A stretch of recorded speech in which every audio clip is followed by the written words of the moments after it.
বাংলাদেশের ম্যাচ দেখে সবাই হচ্ছে বলতো যে শিক্ষা সফরে গিয়েছে, এবং বাংলাদেশের ক্রিকেটারও তারাও বলতো যে শেখার অনেক কিছু আছে, আমরা এই ম্যাচ থেকে শিখেছি। সবচেয়ে ভালো যদি বলি যে শেখার ম্যাচ বা শেখার সিরিজ, এটা কিন্তু আফগানিস্তানের বিপক্ষে সিরিজ। একটু বলি কিভাবে হচ্ছে আমাদের উন্নতি হয়েছে। প্রথম ম্যাচে 5 উইকেটে হার এবং 17 বল বাকি থাকতে খুবই ক্লোজ একটা ম্যাচ ছিল, মোটামুটি বলা যায়, যেহেতু ওয়ানডে।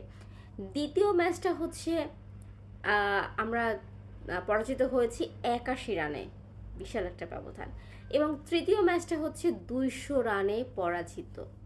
200 রান, যেটা হচ্ছে একটা ম্যাচেও কিন্তু হয় না, একটা ওয়ানডে ম্যাচেও কিন্তু 200 রান হতে চায় না। সেখানে আমাদের হারটাই হচ্ছে 200 রান, যেখানে আফগানিস্তানের একজন করেছে 95, আমরা আউট হয়ে গেছি সবাই মিলে 93 রানে।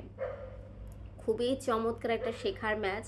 কিভাবে হচ্ছে নিজেদেরকে আরও বেশি খাদে নামাতে হয়, কিভাবে একের পর এক ম্যাচ হারতে হয়, কিভাবে একটা ম্যাচে হারার পর পরের ম্যাচে হচ্ছে কামব্যাক করার চিন্তা ভাবনা না রেখে কিভাবে আরও বেশি বাজেভাবে হারা যায়, এটা কিন্তু এই সিরিজ থেকে বাংলাদেশ খুব ভালোভাবে শিখেছে। আশা করি সামনে যে ওয়েস্ট ইন্ডিজ আসবে তাদের বিপক্ষে এই শিক্ষাটা অবশ্যই কাজে লাগাবে।